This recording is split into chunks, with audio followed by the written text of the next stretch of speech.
Hey, everybody, welcome back for another Share Your Experience episode. I am Holly, one of the conscious agents here with Reality Sandwich. And today I am joined by my new friend, Anna. Thank you so much for being here. Tell us a little bit about yourself. Hi, friend. I'm so happy to be here. A little bit about myself. So, I'm currently working as a ketamine coach since 2021, which was sparked by my own psychedelic awakening slash, hit upside the back of the head, a little spiritual Mm. kick in the booty. That happened in 2018. I went into a psychedelic ceremony that I think we're going to talk about in a moment, thinking I was so enlightened and so prepared because I had, 10 years of yoga and I was meditating and I had done psychedelics recreationally as a kid. So this was just going to be such a breeze and such an ease. And I remember sitting in the opening circle before we went into any ceremony, and the not the facilitator, because shaman don't make the best preparers or the best integrators. So the organizer of that weekend, said, well, no matter what you do, don't fight the medicine. And I was sitting on my pedestal thinking, what kind of idiot would possibly and then 36 hours later, I'm in a full on war. Getting the way that I like to describe it is if you've ever had the experience of being like a young kid below the age of like 8, and you're fighting with an older kid and they pin you down, and the only thing you can say is mercy. Yeah. It, that was my second night of ceremony out of 3 nights. And so and then on the other side of that, all of my dreams and wishes came true. Everything that I had been working towards in my life for 2 years, I had been working to get away from alcohol. Couldn't do it on my own, even with the yoga, even with the meditation, even with the deep knowledge that alcohol was very, very strongly affecting my mental health in a life that I was building around up leveling my mental health. So on the other side of that, all of these dreams, all of these aspirations that I had started coming true. And I sat there for a long time going, what did it do to me? What did that medicine do to me? It didn't do anything to me. It showed me something. And so I spent a long time kind of wondering like what happened that weekend. And after going on a really long journey to understand psychedelics, to understand, I was already working as a hypnotherapist, so I had a deep knowledge of the subconscious mind. I realized that they showed me something that was possible. And then because it made it so real and so embodied, such a visceral experience, then it was my choice to integrate that and to then make those choices, to make those changes that led to different choices. So, yeah, I was really lucky that I already knew about the subconscious mind, and I was also really lucky that I didn't go back to my life in New York City after the ceremony, and so it was easier to make those changes. Yeah, so that's the little bit of my journey. And then, yeah, in 2020, so I was in 2018 and 2020, people started coming to me saying, hey, I heard that you know something about psychedelics. Can I talk to you? And so I started doing the work that I do now, which is preparation and integration, and educating people about the subconscious mind, because there's different paths up the mountain of accessing and rewiring the default mode network. Hypnosis is one, psychedelics is one, time in nature. I mean, there's so many paths up that mountain. And so I'm really, really passionate about educating people about the subconscious mind, specifically in the psychedelic space and specifically in the ketamine space, where people are coming to ketamine in this, with all of these treatment resistant diagnoses, and not having the proper understanding of where those processes, where that treatment resistant anything lives, how to access it, and why ketamine is going to be different than anything they've tried that is going to actually change their life. So, when you walked into this first ceremony or first were interested in experiencing ketamine, this was your purpose was you wanted to remove alcohol from your life and you were looking for assistance. Was that how that happened? No, that was not the genesis. So No. what sparked the ketamine inquiries? So Why actually ketamine? that ceremony wasn't ketamine. That ceremony in 2018 was a shamanic ceremony with plant medicine.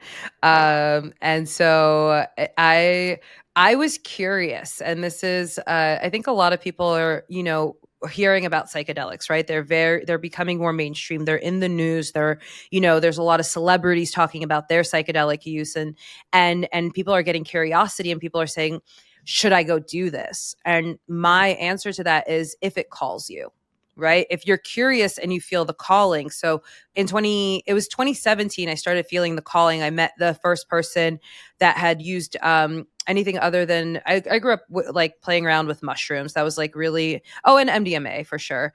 And so in 2017, I met people that were, had been traveling to Peru and sitting with medicine ceremonies. And I thought it was just the stuff I experienced as a kid recreationally. And I just got curious. I was like, oh, it's going to be an even bigger light show. I want a bigger light show. Something like that. Yeah. Exactly. And so, and it wasn't aligning, right? It was people like, oh, there's a ceremony, I was living in New York City at the time. Oh, there's a ceremony upstate. And it would be the same weekend that I had a work trip, that I wasn't in town.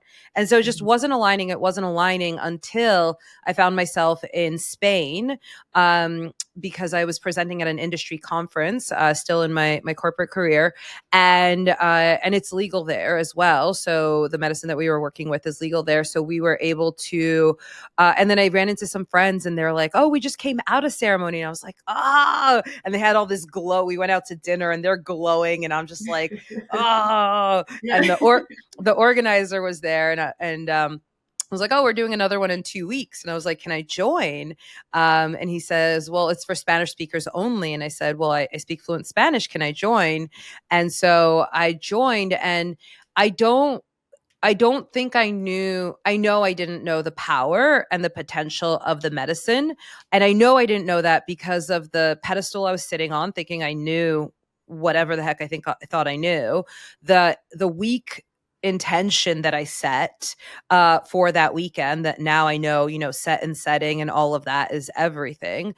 And I didn't think I would ever really get away from alcohol at that point. I was like, okay, 2 years, like this, like flow in, flow out. Alcohol and addiction were not on my radar. The medicine brought that forward to me. Okay. Oh, that's interesting. Okay. So after your plant medicine ceremony, how did you walk away from that situation where you're like, holy shit, I really didn't relinquish control the way I wish I would have? Or did you have like a strong integration path forward? Like, how did you walk out of that? Were you like shaken from this experience, or, Great question. No, I was not. So there was a 3-night ceremony. The first night I didn't have a strong experience. And they say that a lot with plant medicines, especially the stronger ones, that when you go in, the first night often is like the medicine scanning you, saying like, okay, like who are you and what do you need? Because the medicine is smart, right? Plant medicine, plant intelligence. So the first night, nothing happened. The second night was the night of mercy. Oof. that was yeah, it was hilarious too, because it's like plant medicine, plant intelligence, it knows exactly what we need when we don't even know it for ourselves. And so that ceremony happened at night. We started around 10 p.m. and then we went through the whole night. And the second night, not much happened either until about 4:35 in the morning, as the shaman are walking out the door. And I'm laying and I'm like, oh shit. Like, oh fuck, no, this is not good. And I remember I'm like laying on the floor, and I reach my hand up and I grab one of the shaman's legs, and I'm just like, you can't leave, like what the fuck? And they're like, you'll be fine. Just walk out the door. And I was like, I'm not fine. I don't think this is okay. Yeah. So my ceremony that second night started when everyone else's ended. Yeah. So everyone was going to sleep, and I'm running around the retreat house. Like, yeah, it was, the medicine is trying to show me something. And I was just like, it's like trying to show me like, hey, you're an addict. Like, hey, here's all these ways. Like, hey, you say you want this in your life, and here's how you are actively blocking it. And I'm such a twat. I'm just like, no, you're wrong. It was like the medicine's like, you're an addict. And I was just like, you're a bad trip. I'm going to go to the other room. Exactly. We just met. Back off. It was just like, and it was just like I would like take my pillow and go to the other room and try to like sleep it off, and it was just like I'm not going anywhere. Yeah, yeah. Like, you're like until I was just like, okay. So that night, that whole like bad trip, the that mercy experience ended when I made a promise to not go pursue something that I was going to pursue at the end of that weekend. That was going to be an interference with the dieta I was on, because I just learned that it's 2 weeks before and 2 weeks after in the lineage that I was following. So I had some less than evolved plans after after that weekend. I was like, whatever, I'm just gonna everything I was gonna do before, I'm just gonna do it after, right? And so I made a promise to not go do that, and that just like rippled into so much change. And so I like to think of with this particular medicine, and I've been back for other ceremonies not since 2019, but after I made all the changes after 2018, I went back in 2019. And the way the medicine works with me is that it gives me homework. So every night it'll give me something to do. And if I do that, I don't know what happens if I don't, if I'm being honest, because I'm doing my homework. I'm gonna yes, ma'am, yes, sir, yes, whatever you are, like, got it. I've learned a lot of humility. And so I don't know what happens if I don't do the homework, but that night the homework was to just like bow out of those plans. And so I bowed out of those plans. So the third night, the third night was, I mean, it showed me what was possible if I got off the addiction train. It showed me what not just my life could look like. I have like chills everywhere. Like the potential for humanity. It showed me a part in it that I like am still feeling an imposter of. Like whoa, like how could one person have like such a big mission, and how can we come together as a collective, right? And the role that everyone plays. And it just said like, hey, like, here's what's possible. Here's like the literal heaven on earth that we can create as a humanity, and here's your part in it.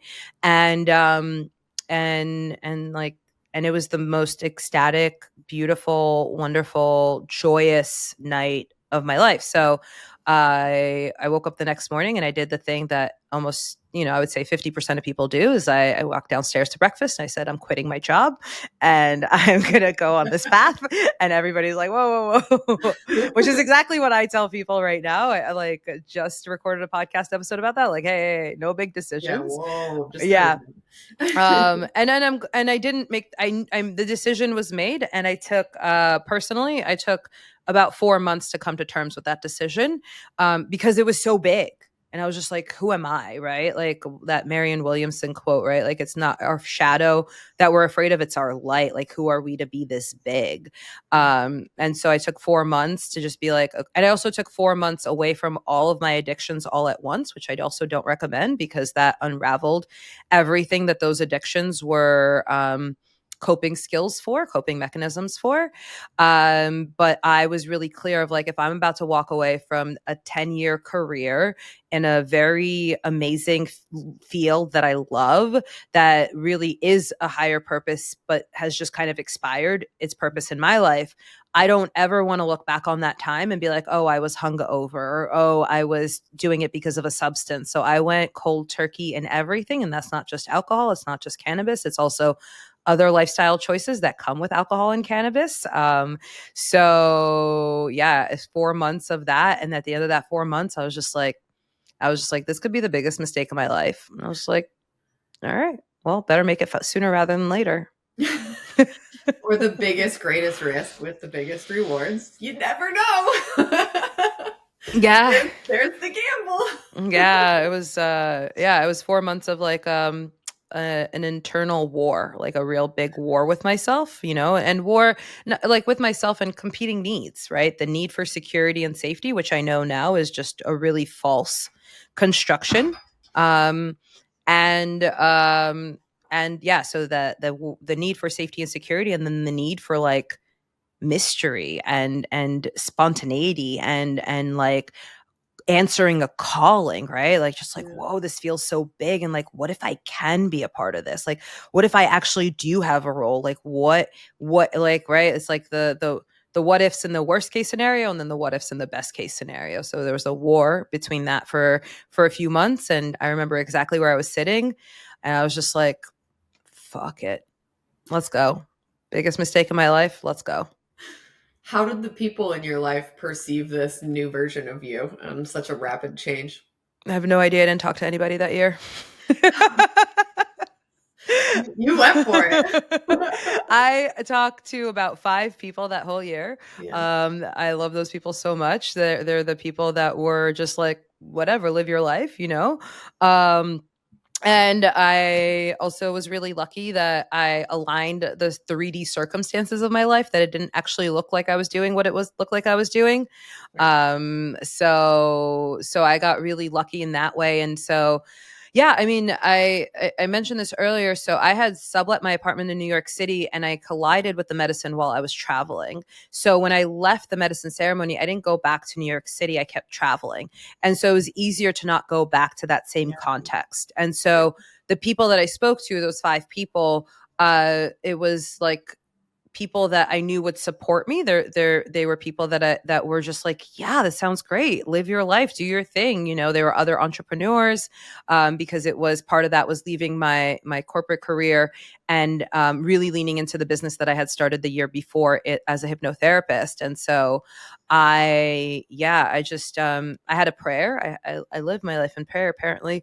The prayer that I had so that ceremony was in 2018. When 2019 started, I set the intention and the prayer for that year of just like, let me have the conversations I'm meant to have that will put me on the path that I'm meant to go on. And people started I remember this one friend, I have a lot of witchy friends, I will say. And this one friend called me, and she just gave me like a spiritual smackdown and just like told me everything, like really spoke to every fear that I was having. I hadn't made the decision yet. I was still living in that internal war. And at the end of the conversation, I go, what the fuck? Like, what was that? And she goes, what did I say? She like literally didn't even remember saying anything. She was just channeling the message through. And so, yeah, and then what did people think? Honestly, I have no idea. I didn't really go back to life as I knew it. There was a lot of people that were like, people were used to me taking 30 days away from alcohol. And so there was a lot of like, oh, when you're back to drinking. And so I had gone 3 months, and then I went 5 months, and then I went 6 months, and then I went a year. And so I lost people for sure. You know, people were really uncomfortable with that change, and that's okay. Yeah. Yeah. That's definitely okay. Yeah. So you launched into hypnotherapy, which I think is amazing and fascinating. I love hypnotherapy, and past life regression work Mm. is something I'm very, very intrigued by and interested in, and like experiencing myself. Yeah. Have you worked with people in that regard, or do you work more with people? Like, was it centered around like, let's quit smoking, or was it more like, hey, let's do some inner child work, or like what launched you into that? And So my entry into hypnotherapy started in 2016. I was teaching at a wellness retreat. And so, which I got through my yoga teaching gig. I've been teaching yoga since 2013. So so I started at the wellness retreat. I met a hypnotherapist. I just like sat next to a nice lady at lunch, and I was just like, I don't know anything about hypnosis. And so then I went to her session, and I ended up on her email list. I fell asleep in that session. I was so tired. I fell dead asleep. But then I ended up on her email list and started listening to her recordings. And it was the recordings. I would just fall asleep listening to these recordings, and I started noticing changes happening. And so that was in 2017 when I was doing a lot of training. I was finishing up my advanced yoga certification. I was teaching a lot of yoga. I was doing a lot of different wellness things. I was experimenting. I was hopping around. And she launched her school. And I was just like, I don't know why. And I was also working with another energy worker to trust myself more. And I started working with this energy worker, and I was doing these prayers every night of just like, it's safe for these quiet parts to come forward. I'm here, I'm listening. And the first time that part came forward, it said, sign up for that training. And I was just like, Okay. like, what the fuck? I'm like at the height of my corporate career. I have no intention of like becoming a hypnotherapist or like, okay. I was just like, well, but I've been spending weeks saying, okay, whatever you have to say is valid and true, and I'm here to listen. And I can't just be like, the first thing it says, like Yeah. Oh, anything but but that. not that. Yeah, Yeah. not that though. Not that. So I was like, all right, screw it. I'll sign up for this hypnotherapy certification. And then I had already been studying the subconscious mind, but from a leadership perspective, because I was in corporate, because I was like high, on the chain, and I was leading a team, and I was just like, from a leadership's perspective, I was already in that line of work. And so this was just another angle. And then all of a sudden I was like, oh, I could actually use it in my personal life as well. And so I started transforming my personal life. And then I started my hypnotherapy business in 2018 as a homework assignment. I had no intention of ever charging.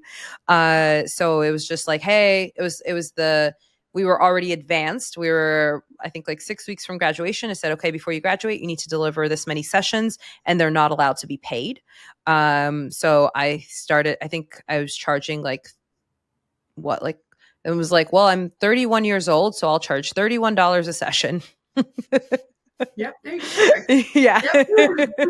And the slots filled up right away because I was already in the wellness space and I had a large network. And so those sessions I had to do sold out immediately.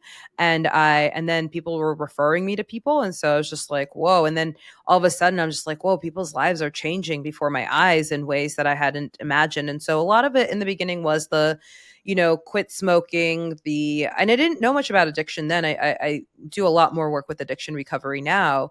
But quit smoking, weight management, but those were okay. Those weren't the ones that lit me up. The ones that lit me up were the more complex problems. And that's what I work with now. I still do hypnosis work. I still, with the integration work that I offer, we do a lot of subconscious reprogramming based on what the medicine reveals to the client. And it's, the way that I explain it is, if there's something that you want to do, but you can't seem to put your one foot in front of the other to do it, you're in a subconscious war, and that's what hypnotherapy is really good for. Oh, I like that. That's a good way to put that. I've been in that place. Sometimes it can be hard to just put one damn foot in front of the other, even when you can like see the end sign. You're like, what the hell? Like, yeah. Why am I not getting over this hump? Yeah. Yeah. So what then led you to working with ketamine from here? Like, how did this next chapter begin to unfold? And had you experienced ketamine at this point? Was there one ketamine experience that had you think, holy shit, this medicine is wild? How do we get there? How did we get to ketamine? So I mentioned in 2020, people started coming to me, and I started just doing psychedelic preparation and integration. I didn't know that's what it was at the time. I was just answering people's questions and using my knowledge of the subconscious mind and hypnosis to just kind of be like, okay, here's best practices. Also from my yoga lineage, right? Like teaching people breath work and things like that, of just like how to like stay calm, how to work with the medicine, how to direct the medicine, all the things that I'd been studying for years.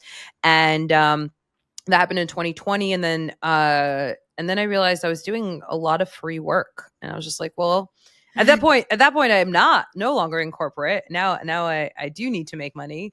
I'm no longer charging $30 a session. And so I was like, well, I have an hourly rate. I should just charge my hourly rate. And so I started doing that, started charging an hourly rate for psychedelic preparation and integration. And then I was like, well, because I'm such a I just like always want to make sure I know what I'm doing. And I was like, okay, well, let me go make sure I know what I'm doing. So I did a psychedelic integration certificate, which back in 2021, hard to believe, just a few years ago, there was only a handful. Now I feel like there's 1,000. Yes, totally. Yeah. Yeah. There's a real pick of the litter now. Back then there was like 3. And so I did the one that was recommended to me. And it was good. And it was missing, the piece on the subconscious mind. So it was good. It was a good round out to the information that I already had.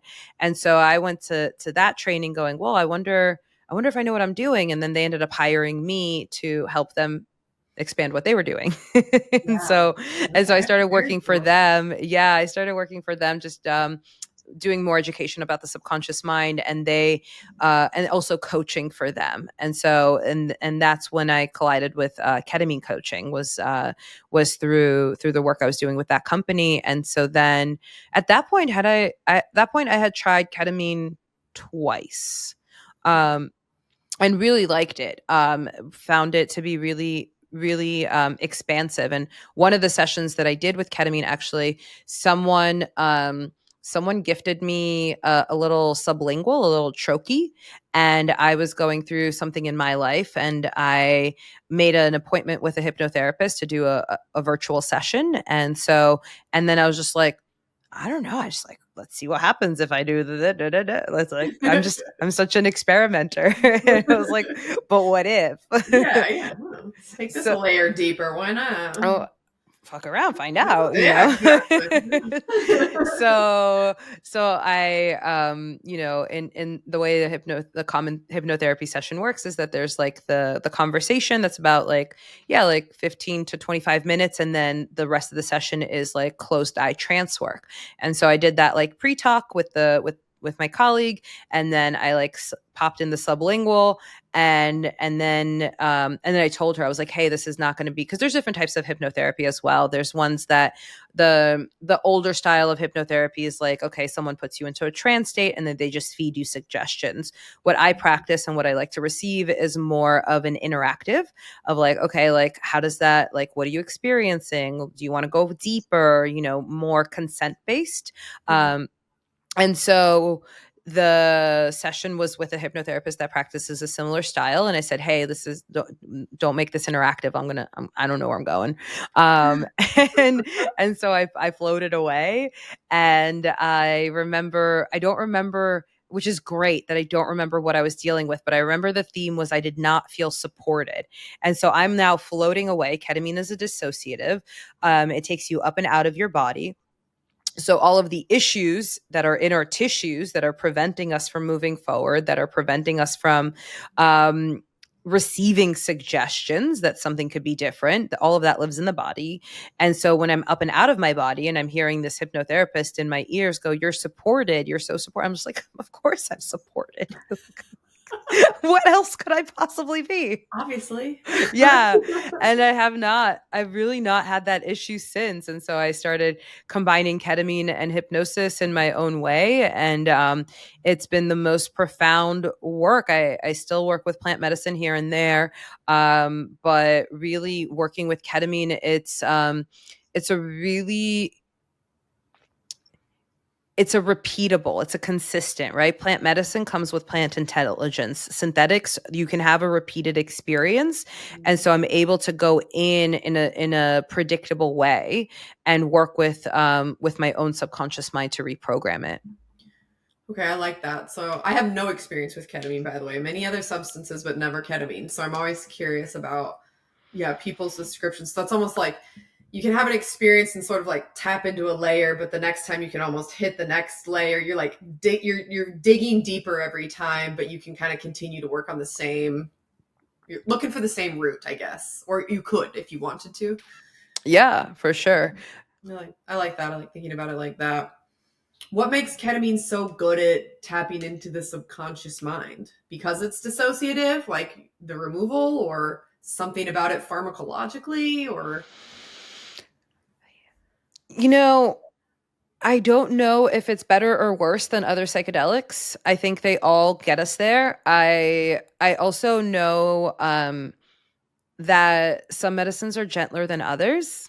And I know that at that time in my life in 2018 and still sometimes to this day, I need I need a whooping. It's like I've had this conversation with my, like, I call it my spiritual support squad. I've had this conversation with them so many times, and I'm just like, listen, I will listen to the whispers. Okay. I will listen to the whispers. I will heed the calling. I will make the changes just to stop like smacking me down.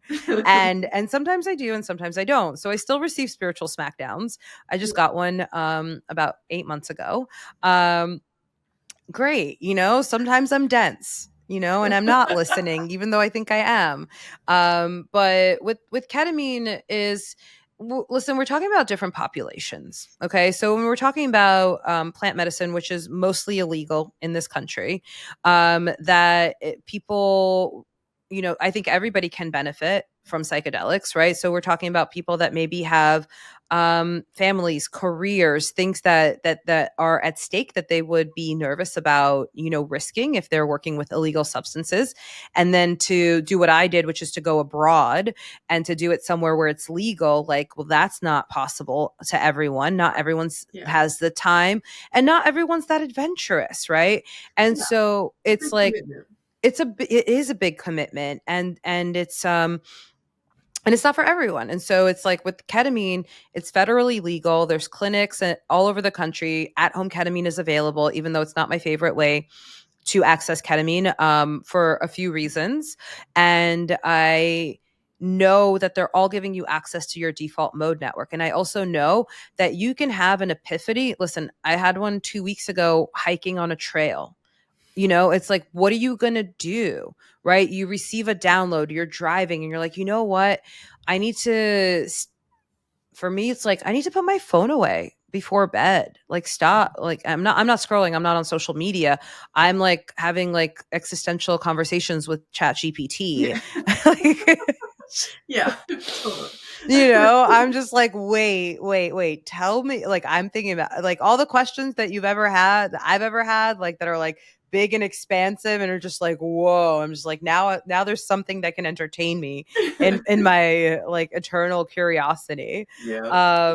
So it's like you get the downloads, you get the calling, you get the intuitive hit, and like, what are you actually going to do with it? And so whether that comes from a plant medicine, whether that comes from ketamine, I don't think is the important part. I think the important part is, what are you actually going to do with it? You feel the call to change, you feel the call to do something different.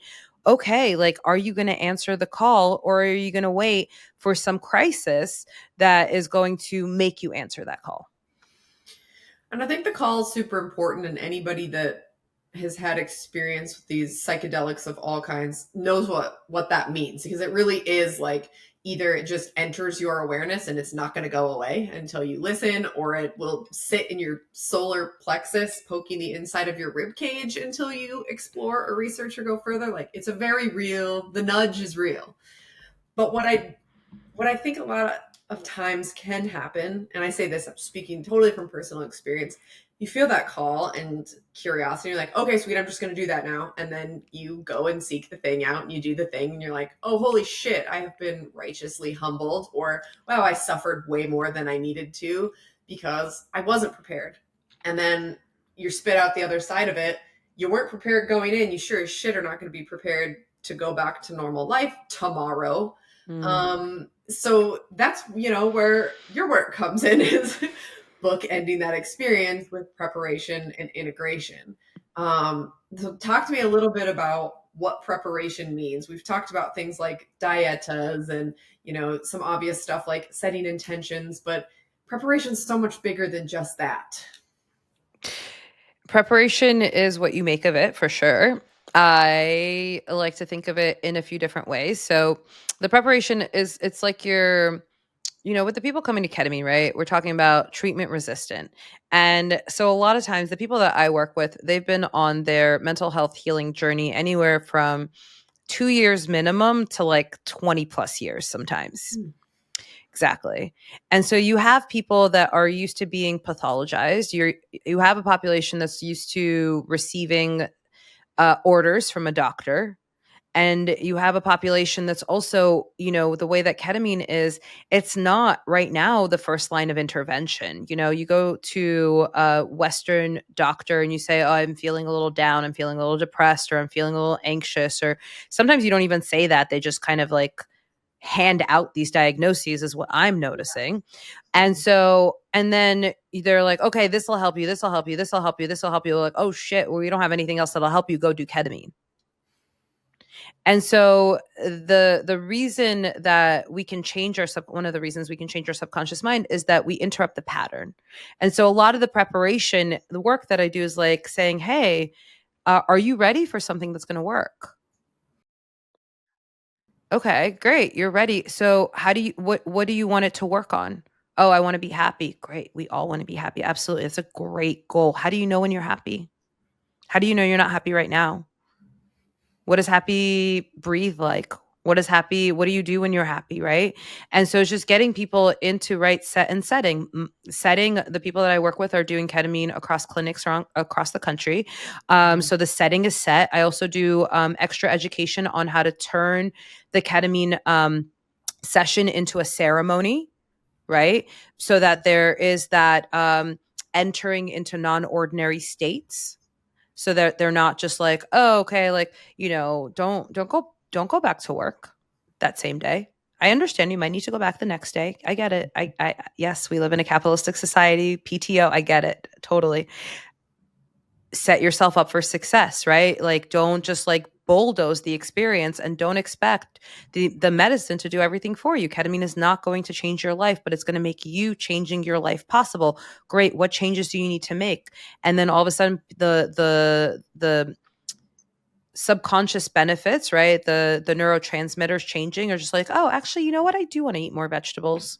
Great. That we know that. Awesome. We love that. Yeah. Like, oh, actually, you know what? I do want to go for a walk around the block.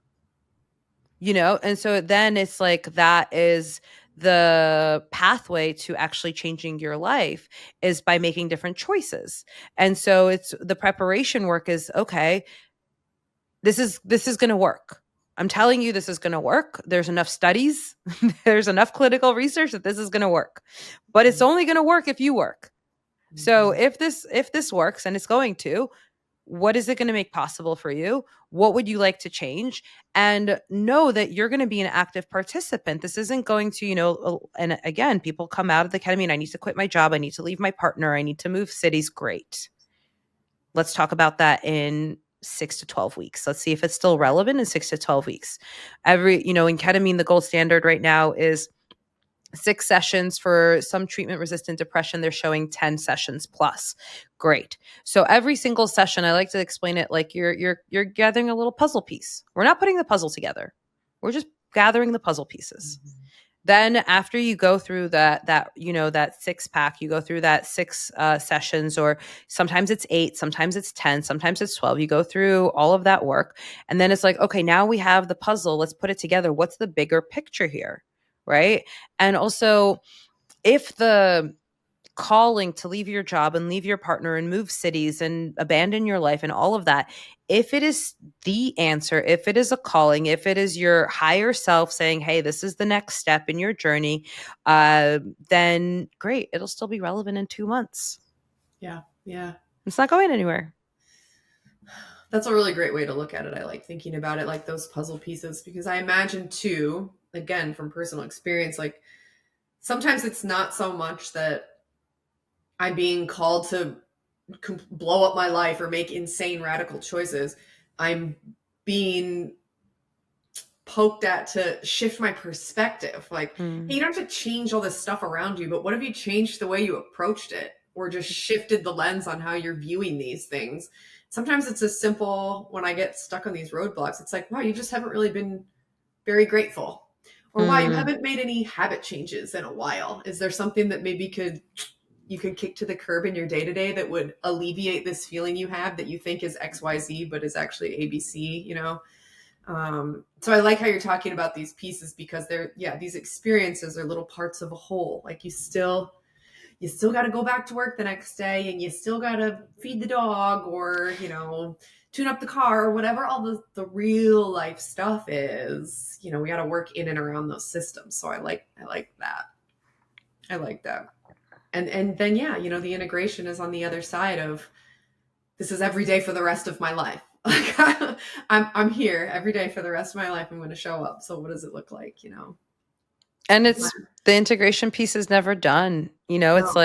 it's like we don't arrive. I think that's like the biggest fallacy that I was fed. You know, my mental health journey started when I was about 11 years old, and then the rhetoric back then in the 90s was like, you'll feel better when, you'll feel better when, you'll feel that fallacy, right? Of like, oh, when you arrive to this you know, check mark in your life, when, and I was just really fortunate that I'm really smart, I'm really hardworking, I'm really just, I know how to achieve.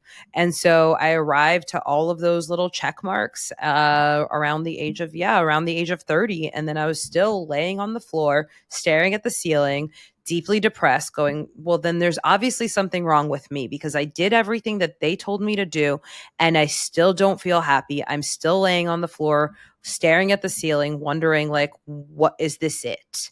And so the integration piece, right? One of my favorite quotes, I live by so many one-liners. As long as there's breath, there's work to be done. So what's the rush? Like, what? Enjoy it, right? It's like that trope of like the journey is the destination. Yeah.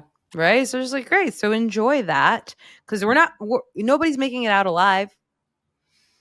That is the truth. Yeah. Nope. It's one shot here we got.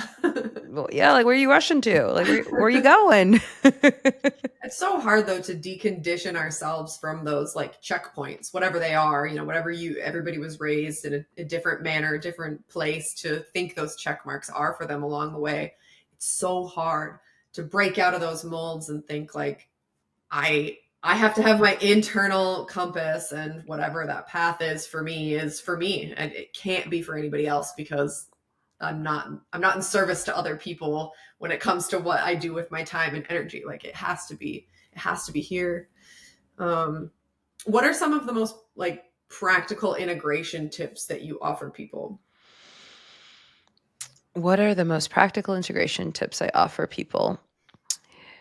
Great question. Let me think about this. So the integration piece. So I took the preparation piece, and I've been doing this for 4 years. After about a year and a half, I was like, okay, there's an arc. As long as we hit these points, this is a good preparation session. So I actually put that into a self-paced guide. The integration piece is a labyrinth, and it's like it's not straightforward. It's not like, okay, meditate 3 days a week. Go out in nature twice a month, and then like bada bing, bada boom. Like, no, it's No like, formula. Yeah. yeah. So the integration piece is, I talk about it like an upward spiral staircase. And so if you're walking up a spiral staircase, you're going to hit the same view over and over, but you're going to hit it from a different vantage point.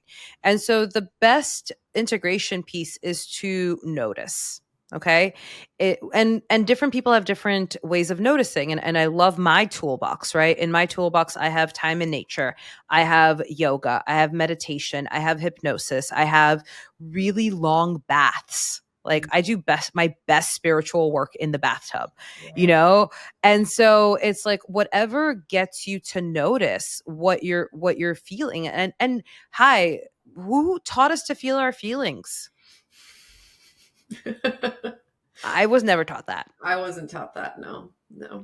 So the best integration advice that I can give is to start noticing, start feeling, and start being aware of those things that you're avoiding, because that's usually where that next step is. It's like the message comes through. I remember I was living in Sedona during the pandemic, and the message came through and it said, go to the creek every day for 30 days. And that's a pretty casual, like, yeah, like, and it was summer. Sure. Got it. And it was interesting. There were times where I reached resistance. I was like, no, like my little bratty, rebellious, like, no, I don't want to go today. It was like, well, 30 days, and then it took me a long time to realize that the meaning of that, the meaning that I made out of that, because we're just meaning making devices. So it's like, whatever you say it is, was that water is the element of emotion. That made me in touch with my emotions. 30 days. And I went actually longer than 30 days. I got in touch with my emotions. And so it's like, it's not necessarily what you think it is. It's and I still have goals, I still have ambitions, I still have really lofty, right? Like that vision I saw in 2018, like I'm just like, it's still like, hey, like let's go there. Let's go to the utmost potential of what's possible for our society. Like, why wouldn't we strive for the gold star in this life? And what I know now is that it's not about the goal, it's about who you become in the process. Mm-hmm. And so it's like we're such an overthinking society of just like, well, why would I do that? Why would I go to the creek every day for 30 days? I'm like, I don't know, just fucking go and find out. Yeah, see what happens. Yeah, Check exactly. Check it out. Yeah. Oh, I like that. I like that a lot. I've taken up a lot of your time today. I so appreciate you being here. Tell me how people can find you and learn more about you and come to work with you, because there's people listening to this right now that got the nudge the second that they hit play on this, because that's how life and spirit works. So right now they want to know, okay, what could be next for me? Yeah, absolutely. So I run a podcast called the Ketamine Connections podcast, where it's the only podcast in the world that is exclusive to ketamine healing. There's a lot of different podcasts that talk about different psychedelics. I like to just keep it within the ketamine space and also keep it like to the questions that people have. So it's answering the common questions that people have had over the years. I still do hypnosis work. So if you go to the Ketamine Connections podcast, that'll take you, there's all the links are in the show notes. My website is my name, annakrishtal.com. And that's where you can find me. That's where you'll find my email and reach out. And also just like reach out if you have a question, we don't need to like get into a session, but I love listener questions. I love feedback. I love just like knowing that there's other people on the other side of this recording it's not just going into like internet ether space. So yeah. Awesome. Okay. We'll drop all that in the show notes too. Thank you Great. so much. Thank you so much. Yeah.